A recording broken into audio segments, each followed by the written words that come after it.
নমস্কার সকল গল্পপ্রেমী ও সাহিত্যপ্রেমী শ্রোতা বন্ধুদের আমার অনেক স্বাগত। আমার আজকের নিবেদন সুচিত্রা ভট্টাচার্যের একটি ছোট গল্প নীল চিঠি। দুপুরবেলা গোল গাল একখানা ঘুম দিয়ে উঠে বারান্দায় এসে দাঁড়ালো শিবানী। বারান্দার নামেই বারান্দা, কোমর সমান পাঁচিলোলা এইটুকু খালি জায়গা, দুটোর বেশি তিনটে মানুষ দাঁড়ালে গাদাগাদি হয়। একে কি বারান্দা বলে? মাঝের ফোকরে কাঠের গেটও আছে বটে একটা, বেটে মতন। হুড়কো তোলা থাকলে নিচ দিয়ে যখন তখন কুকুর বেড়াল ঢুকে পড়ে। বিচ্ছিরি। এই বারান্দাটাও শিবানীর এতটুকু পছন্দ নয়, কিন্তু কি আর করা, গোটা কোয়ার্টারে এই জায়গাটুকু ছাড়া কি বা আছে? ওই তো খুপড়ি খুপড়ি দুখানা ঘর, ভেতর দিকে চিলতে উঠোন, ঘুপচি বাথরুম আর দম বন্ধ করা রান্নাঘর। কোম্পানির মেশিনবাবুদের জন্য সব কোয়ার্টারেরই একই ধাঁচ। বিচ্ছিরি। তবু যা হোক, বারান্দায় দাঁড়ালে বাইরের পৃথিবীটাকে একটু দেখতে পায় শিবানী। মুখোমুখি কোয়ার্টারের মাঝখান দিয়ে সরু পিচ রাস্তা, কখনো এদিক দিয়ে লোক আসছে, কখনো ওদিক দিয়ে। কেউ হাঁটছে দুলে দুলে, কেউ গেল হন হন। এই একটা সাইকেল গেল কিরিং কিরিং, তো ওই স্কুটার টিক টিক। বাঁ দিক ঘেঁষে ন্যাড়াছাড়া মাঠও আছে একখানা, পুরো ন্যাড়া নয়, গুরুদাসের তেলোটাক মাথাটার মতো, ধারে ধারে কুচি কুচি ঘাস। সকাল বিকাল এক আধটা গরু ছাগলের দর্শনও মেলে সেখানে। আর এই সব দেখে দেখেই সময় কাটাতে হয় শিবানীকে। কখনো সাইকেল কটা গেল গুনছে, কখনো মানুষ। মাঠের ধারে ছাগল ছানাটাকে দেখলো একটুক্ষণ, তো খানিক পেট মোটা গরুটাকে নিরীক্ষণ করলো। এই আকাশের দিকে তাকিয়ে আছে, এই ইলেকট্রিকের তারে বসা ফিঙেটাকে দেখছে। চেনা কারোর দেখা পেল তো পোয়া বারো, দত্তগিন্নি কি মণ্ডল গিন্নির, কিংবা ব্যানার্জিবাবুর মেয়ে দীপালির। কলকল কথা বলে কেটে গেল সময়। নইলে দাঁড়িয়ে থাকো, শুধুই দাঁড়িয়ে থাকো। বিচ্ছিরি। ভাবতে ভাবতে শিবানী একটা লম্বা হাই তুলল। বৈশাখ মাসের শেষ দুপুরে চারদিক এখন ভারী নির্জন। ন্যাড়া মাঠে হাড়জিরে দুখানা গরু ছাড়া আর কিছুই গোচরে আসে না। 4টে বাজলে হাই স্কুলের ছুটি হবে, তখন যা হোক কিছু ছেলেপুলের মুখ দেখা যাবে। তারও পরে কারখানার শিফট শেষ হলে স্কুটার সাইকেলের। ততক্ষণ কি দত্তগিন্নির সংসারে উঁকি দিয়ে আসবে একটু? গেলে হয়, এক কাপ চা খেতে মন হচ্ছে, অথচ একার জন্য করতেও ভালো লাগে না। আরও একটা বড়সড় হাই তুলে ঘরে এলো শিবানী। আটপৌরে শাড়িখানায় গুছিয়ে পরে চুলে চিরুনি বোলালো, টুকুস করে কপালে সিঁদুরের ফোঁটাও আঁকলো একটা। পায়ে পায়ে আবার বারান্দায়, ঘরে তালা ঝুলিয়ে গেটে হুড়কো তুলল। তখনই চিঠির বাক্সটায় নজর পড়েছে।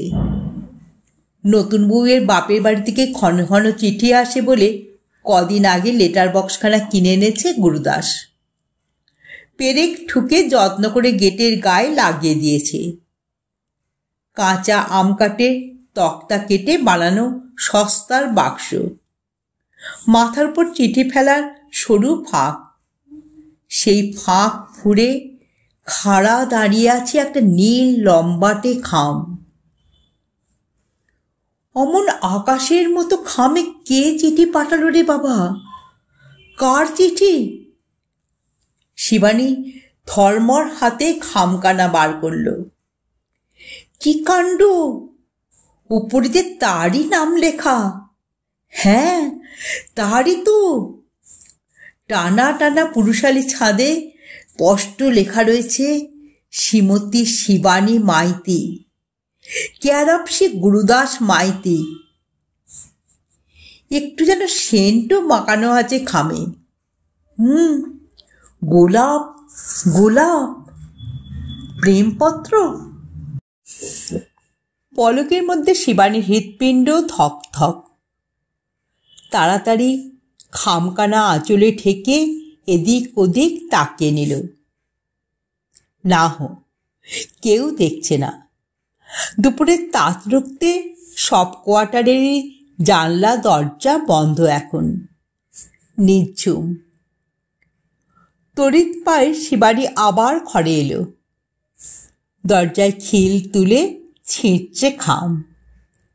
ও বাবা, ভেতরের কাগজও যে দেখি আকাশি নীল, ভুর ভুর গোলাপের গন্ধ ছড়ানো নীল।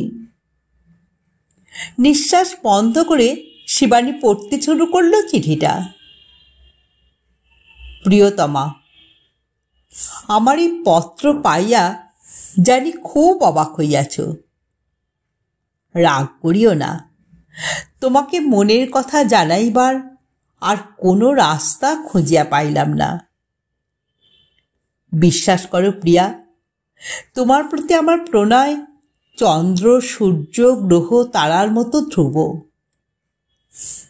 তুমি কি কখনো আমার প্রাণের কথা বুঝিতে পারিবে না? ছত্রে ছত্রে শুধু কাতর প্রেম নিবেদন, নিজেকে শিবানীর কাছে উৎসর্গ করার জন্য সকরুণ বিলাপ, শেষে আদর আর শত সহস্র চুম্বন। আশ্চর্য, তলায় কারোর নাম নেই, ঠিকানাও না। গোটা গোটা ছাদে শুধু লেখা, তোমার প্রেম প্রার্থী। শিবানীর কান মাথা ঝিনঝিন করতে শুরু করেছে।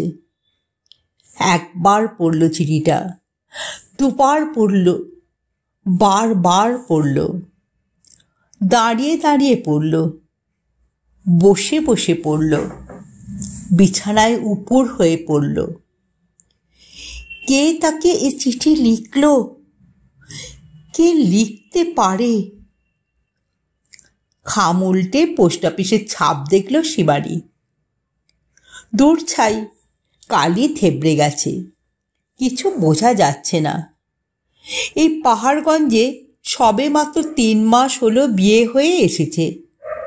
এখানে কেউ তাকে এখনো ভালো করে চেনে না, আশপাশের 2-1 প্রতিবেশী ছাড়া। এ চিঠি নিঘাত তার বাপের বাড়ি সোনারপুর থেকেই এসেছে, নিশ্চয়ই তাই। কিন্তু লেখাটা কার? সহসা বিদ্যুৎ ঝলকের মতো একটা মুখ জ্বলে উঠেছে মস্তিষ্কে। সেই ছেলেটা নয় তো? অঞ্জন দাস? হতে পারে, হতেই পারে। উচ্চ মাধ্যমিকে শিবানী দুবার গাড্ডু মারার পর মা বলল, আর পড়াশোনায় কাজ নেই, মেয়ের এবার বিয়ে দিয়ে দেওয়াই ভালো। বাবা বলল, বেশ তো, পাত্র যতদিন না জোটে আর একবার নয় লড়ে যাক। স্টেশনের ধারে সরকারবাবুর কোচিং ক্লাসের খুব নাম ডাক, ওখান থেকে একটা পালিশ নিয়ে আসুক। সেই কোচিং ক্লাসেই শিবানী আর অঞ্জনের 4 চক্ষুর মিলন। ডিগডিগে লম্বা, বাদামি রং, কোঁকড়া কোঁকড়া চুল। ছেলেটা খুব জোর প্রেমে পড়েছিল শিবানীর। পড়লে কি হয়, বুকটুকে এগোনোর সাহসী কোনোদিন হলো না অঞ্জনের। ক্যাবলার মতো ফ্যাল ফ্যাল শুধু তাকিয়ে থাকে।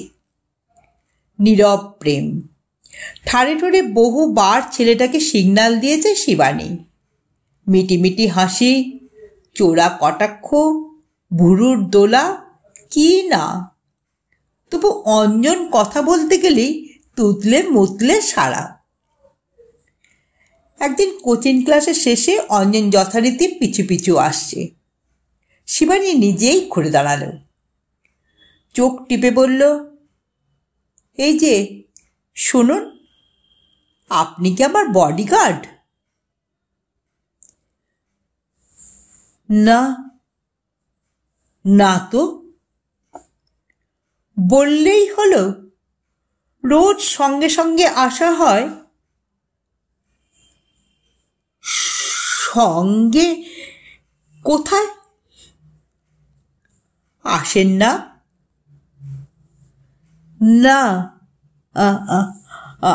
আমি তো বাড়ি যাচ্ছি। মিথ্যে কথা, সত্যি বলছি। ও ওইদিকে আমার বাড়ি, কামরাবাদ। আমার দিকে ড্যাব ড্যাব করে তাকিয়ে থাকা হয় কেন? কই, না তো, তাকাই না তো।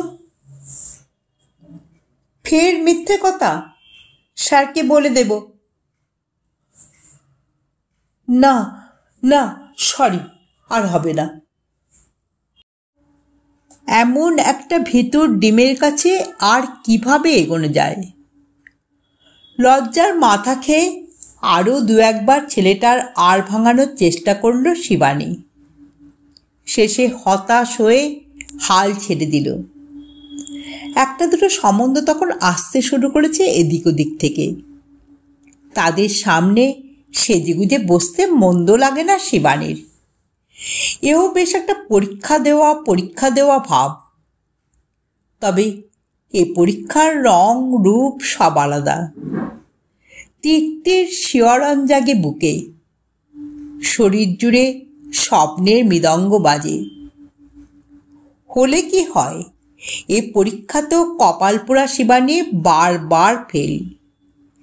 মেয়ে পছন্দ হয় তোর দরে বনে না, দরে বনে তো মেয়ে বাতিল। শেষে মেজদি কোত্থেকে এই সম্বন্ধটি এনে হাজির, ইয়া এক সার্টিফিকেট সহ। আমার দূর সম্পর্কে দেওর বলে বলছি না, গুরুদাস একেবারে খাঁটি সোনা। কি গুছোনো, ধীর স্থির। তেল কারখানার সুপারভাইজার, মাইনে ওভারটাইম মিলিয়ে ভালো কামাই, এক পয়সা দাবি দাওয়া নেই। খোঁজ শুধু একটা, একটু টাক আছে ছেলেটার। ওই টাককে একটু বলে? গোটা মাথা আয়নার মতো চকচকে, মাছি বসলেও পিছলে পিছলে যায়। আর ওটা একটা নাম হলো, গুরুদাস। মেজদি বলেছিল বয়স নাকি 28-এর বেশি নয়। 28 বছরে কারোর অমন চেহারা হয়? বুড়ো বুড়ো, বিচ্ছিরি। বিয়ের আগে কি কান্নাই না কেঁদেছিল শিবানী। বিয়ে করবে না বলে জেদ ধরে বসেছিল, কেউ শুনলই না। দিদি পর্যন্ত দুর্গাপুর থেকে এসে বলল, তোর জামাইবাবুর তো বিয়ের সময় এক মাথা চুল ছিল, এখন কি? কারো আগে টাক পড়ে, কারুর পরে। মা চোখ মুছে বলল, তোর বাবার দিকটাও একটু ভাব শিবু। দুটো মেয়ে পার করে এক গলা অবস্থা। এই ছেলেটা ফুটো করিও নেবে না। তার উপর দেখ, শাশুড়ির ঝামেলা নেই। শ্বশুর থাকে বড় ছেলের কাছে, বোনের বিয়ে হয়ে গেছে। এমন পাত্র আর মাথা খুঁড়লেও পাবো না। অগত্যা শিবানী হার মারল। শেষবারের মতো কোচিং ক্লাসে গিয়ে বিয়ের কার্ড বিলি করে এলো সবাইকে, থমথমে মুখে অঞ্জনকেও। অঞ্জন সেদিনও মুখ ফুটে কিছু বলল না। হাবা হাবা চোখে কার্ডখানা ধরে দাঁড়িয়ে রইল। একবারের জন্য যদি সাহসী হতো অঞ্জন, শিবানী ঠিক পালিয়ে যেত তার সঙ্গে। চাকরি করে না তো কি আছে, বিকম পড়ছে, একটা না একটা কাজ ঠিক জুটিয়ে নিতে পারত। কিছুই হলো না। শিবানীর মতো অভাগা মেয়েদের কিছু হয়ও না, তাদের বিয়ে হয়েই যায় গুরুদাসদের সঙ্গে, আর অঞ্জনরা এসে পাত পেরে খেয়ে যায়। ভাবতে গিয়ে ভাঁজ পড়ল শিবানীর কপালে। অঞ্জন হঠাৎ 3 মাস পরে চিঠি লিখল কেন? ঠিকানাই বা পেল কোত্থেকে? ইস, সাহসী যদি হলোই, 3টে মাস আগে হলো না কেন? সময়ের মনে সময় বয়ে যাচ্ছে। শিবানী চিঠিখানা বুকে ধরে শুয়ে আছে ঘুপচি ঘরে। হাই স্কুলের ছুটি হয়ে গেল। ছেলের দল কলকল করতে করতে চলে গেল সামনে দিয়ে। শিবানী শুয়েই আছে। কারখানার শিফট শেষ হলো। কিরিং কিরিং সাইকেল যাচ্ছে, টিকটিক স্কুটার। শিবানী শুয়েই আছে। বারান্দায় সাইকেল তোলার শব্দ হতে হুঁশ ফিরল। তাড়াতাড়ি বুকের ভাঁজে চিঠিখানা পুরে পায়ে পায়ে গিয়ে দরজা খুলছে শিবানী। গুরুদাস সাইকেল তুলবে। ঘরের ভেতরেই ঢুকিয়ে রাখে আধবুড়ো সাইকেলখানা। আজ অবশ্য গুরুদাস বাইরেই রাখল সাইকেল। দরজায় দাঁড়িয়ে সরু সরু গলায় বলল, কি হয়েছে তোমার? কাঁদছিলে নাকি? না তো। উল্টো দিকে ফিরে আঁচলে মুখ মুছল শিবানী। সাইকেল তুললে না? না, চেনতালা কিনে এনেছি, আজ থেকে বাইরেই রাখবো। তুমি ঘরে রাখা পছন্দ করো না? শিবানী মনে মনে মুখ বেঁকাল। গুরুদাস খাটে বসে পিট পিট তাকাচ্ছে। তোমার মুখটা আজ বড্ড শুকনো লাগছে। বাপের বাড়ির জন্য মন খারাপ? না না। তবে কি শরীর খারাপ? মাথাটা ধরেছে। ট্যাবলেট দেব আমি? দরকার নেই, চা বসাবো এখন, খাবে? গুরুদাস হ্যাঁ না কিছু বলল না, চুপ করে গেল। রান্নাঘরে এসে নতুন করে চোখ ভিজে গেল শিবানীর। বুকের ঠিক মাঝখানটাতে নীল চিঠি কড়কড় করছে। হাত গুলিয়ে ছুঁয়ে নিল একবার। অঞ্জন যদি চিঠি দিলই, ঠিকানা জানালো না কেন? দেরি হয়ে গেছে, তবু এখনো ভুলটাকে শুধরে নিতে পারে শিবানী। নয় খুব বদনাম হবে, বাপের বাড়ির সঙ্গে সম্পর্ক ছিন্ন হয়ে যাবে সব। তবু ওই লোকের ঘর করার থেকে তা অনেক ভালো। 3 মাস এইরকম একটা টেকোকে সহ্য করেছে, এই না ঢের। স্টোভে গুপ গুপ করে জল ফুটছে। খোঁজ করে নাক টেনে ফুটন্ত জলে চা পাতা ফেলল শিবানী। ঝরঝর 2 চামচ চিনি দিল। খপাত করে দুধ ঢেলে দিল খানিকটা। 2 হাতে 2টো কাপ নিয়ে ফিরেছে ঘরে। খাটে হাত পা ছড়িয়ে পাখার হাওয়ায় ঘাম শুকোচ্ছে গুরুদাস। জামা প্যান্ট বদলে লুঙ্গি পরে নিয়েছে, গা খালি। থলথলে চেহারার গুরুদাসকে এমন বেশি কি যে বিৎকুটে লাগে, বিচ্ছিরি। শুকনো গলায় শিবানী বলল, চা। ধর্মড়িয়ে উঠে বসেছে গুরুদাস। তোমাকে আজ আর বিকেলের রুটি টুটি করতে হবে না। কেন? খানিক দূরত্ব রেখে বসল শিবানী। বলা যায় না, যদি খপ করে এখন কাছে টানে, বুকে চিঠিটা রয়েছে। গুরুদাস চায়ে চুমুক দিল। মাথা ধরেছে বললে, চলো আজ নয় বাইরে থেকে খেয়ে আসি। সারাদিন ঘরে বসে আছো, একটু বেরোলে মাথাটাও ছাড়বে। প্রস্তাবটা মন্দ নয়। সারাটা সন্ধে ওই লোকটার মুখ দেখার থেকে কোথাও ঘুরে এলে খারাপ হয় না। কিন্তু শিবানীর আজ ভালো লাগছে না বেরোতে। ঠোঁট উল্টে বলল, থাক, কটা তো মাত্র রুটি করে নেব। বুঝেছি, তোমার আজ মনটাই খারাপ।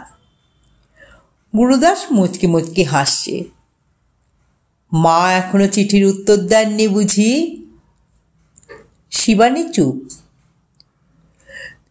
তুমি যেন চিঠি দিয়েছিলে কতদিন হলো? শিবানী উত্তর দেওয়ার প্রয়োজন মনে করল না। পোস্টম্যানটা খুব ফাঁকিবাজ আছে, উল্টোপাল্টা বাড়িতে উল্টোপাল্টা চিঠি ফেলে যায়। ওকে ধরে জিজ্ঞেস করতে পারো। প্রসঙ্গটা একটুও পছন্দ হলো না শিবানীর।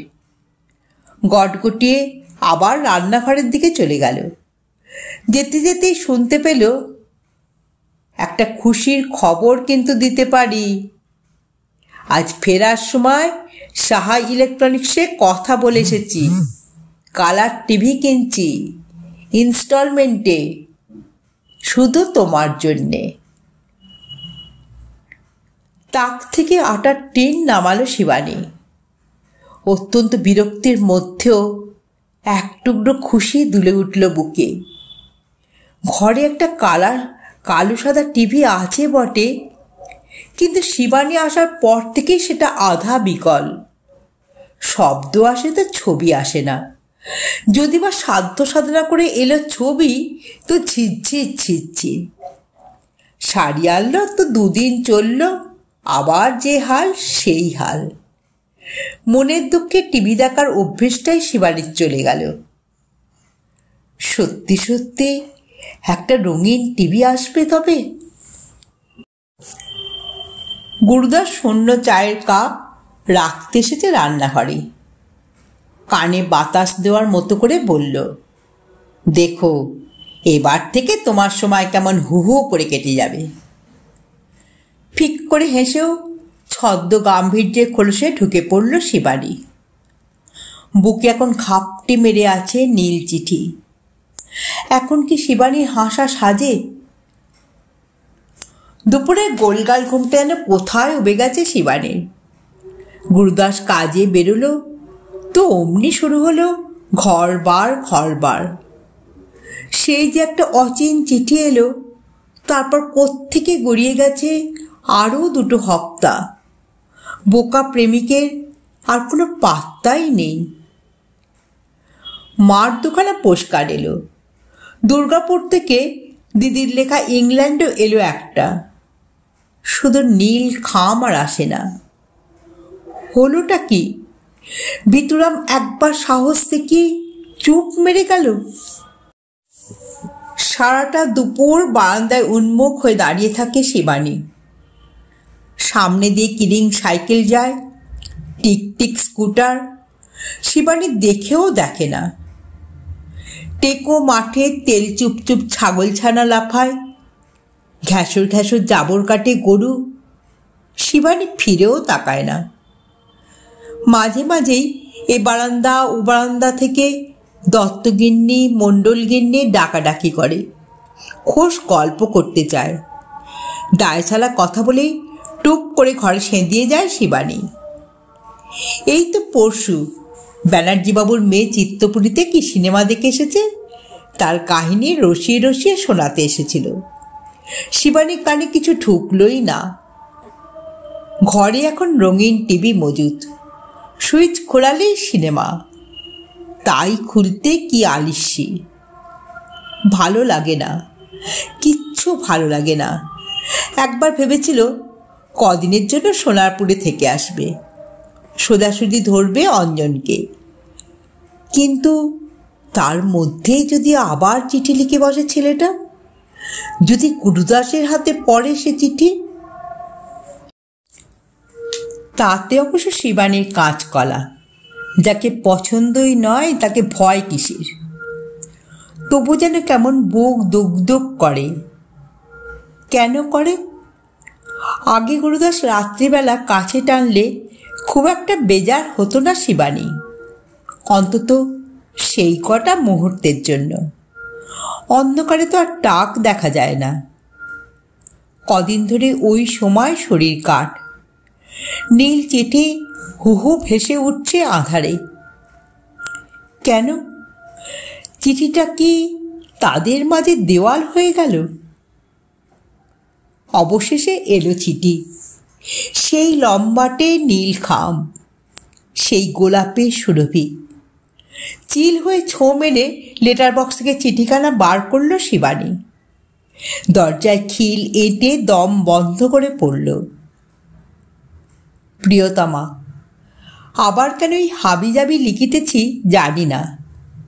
এতদিনে সার বুঝিয়াছি দুর্ভাগার মনের কথা তুমি কোনো দিনই শুনিতে পাইবে না। তবু ভাবিলাম আরও একবার শেষ চেষ্টা করি। আগামী মঙ্গলবার দুপুরবেলা তোমার কাছে যাইব। আশা করি সেদিন আমাকে। মঙ্গলবার মানে কাল? হ্যাঁ, কালই তো। শিবানী হৃৎপিণ্ড তরাং তরাং লাফাতে শুরু করেছে। ভিতুরামটা কি বজ্জাত! ঠিক টের পেয়ে গেছে গুরুদাসের ওভারটাইম চলছে, রাত 10টার আগে ফিরবে না। পরদিন দুপুরে সাত তাড়াতাড়ি খাওয়া দাওয়া সেরে নিল শিবানী। খেলো না, গিলল। থেকে থেকে কাঁটা দিচ্ছে গায়ে। জিভে কি এখন স্বাদ থাকে? তারপর শুরু হলো সাজের পালা।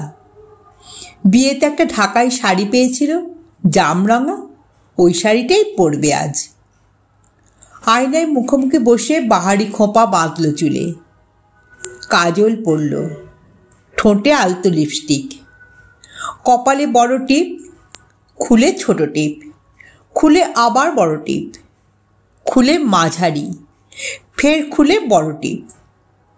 সাজগোজ সেরে শরীরে সুগন্ধি ছড়ালো। এবার প্রতীক্ষা। বারান্দায় নয়, ঘরে। বলা যায় না দত্তগিন্নি মণ্ডলগিন্নির যা কৌতূহল, এত সাজে দেখলে নিঘাত প্রশ্নে প্রশ্নে জের বার করবে। সময় কাটে, সময় কাটে না। বাইরে চচ্চর করছে রোদ। দেওয়াল ফুঁড়ে তাঁত ঢুকছে। হলকা ছুটছে গরম হাওয়ার। ঘুপচি করে চুপটি করে বসে আছে শিবানী। 2টো নাগাদ দরজায় টোকা পড়ল। টোকা না নেহাই। দৌড়ে যেতে গিয়েও শিবানী থমকালো। অভিসারে উতলা ভাব দেখালে দাম কমে যায়। শাড়ি সামলে সেকেন্ড গুনতে গুনতে অলসভাবে দরজা খুলেছে। খুলেই গলা দুলে গেল। তুমি এখন? ভূত দেখলে নাকি? গুরুদাস আলগা হাসল। শরীরটা জুত লাগছে না, চলে এলাম। লোকটার হাতে কি চিঠিটা পড়ে গেছে? সে তো আছে শিবানীর বিয়ের বেনারসির ভাঁজে। ও তাকে তো গুরুদাসের হাত পড়ে না। শিবানী বুকে বল আনার চেষ্টা করল। কি হয়েছে? জ্বর? গুরুদাস যেন শুনেও শুনল না। চোখ কুঁচকে দেখছে শিবানীকে। ভর দুপুরে এত সেজেগুজে বসে আছো কেন? কেউ আসবে নাকি? কে আবার আসবে? শিবানী ঠোক গেল। একটু বেরোবো ভাবছিলাম। এই রোদে? কোথায়? সিনেমা। শিবানী ঝটপট মিথ্যে সাজাচ্ছে। ব্যানার্জিবাবুর মেয়ের আসার কথা ছিল। রোজই এমন সিনেমা ছোট নাকি? বলনি তো কোনো দিন। শিবানী অন্যদিকে মুখ ঘুরিয়ে নিল। জল খাবে? দাও, পারলে একটু লেবু চিনি দিয়ে। রান্নাঘরে এসে হাঁপ ছেড়ে বাঁচল শিবানী। সঙ্গে সঙ্গে নতুন ভয় ঝপাং লাফিয়ে এসেছে।